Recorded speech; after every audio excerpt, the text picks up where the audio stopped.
ఊరోళ్ళంతా సందాలేసుకొని ఈ శివరాత్రికి సతీష్కి కాసులేండా ఈ ఊరికి టీవీ తీసుకొని వస్తాడు.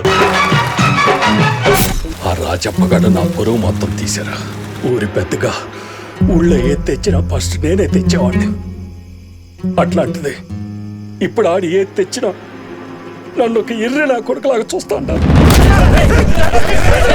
టీవీ చూసుకొని బిల్డప్ అవును ఏమిప్పుడు ఎట్లా నీ టీవీలో నా డాష్ పెడితే ఊరికే నోట్కొచ్చినట్టు మాట్లాడితే కర్తలు వాగిపోతాయి. మీరేంద్ర నా బొచ్చులో తినిపించేది. వచ్చే శివరాత్రి లోపల టీవీకి సంబంధించిన నా కొడుకుని తెచ్చి పంచాయతీలో పెట్టకపోతే దీనెక్క ఒంటి మీద నువ్వు బాగులా కూడా తిరుగుతావు. నీకేరా చెప్పేది రాజప్ప, కోసి కారం పడతా నీ అబ్బా.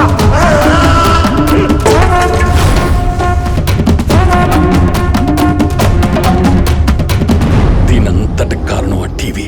దాని అమ్మ టీవీ. పొద్దున కల్లా టీవీ అన్నా ఉండాలా లేక నేనన్నా ఉండాలా?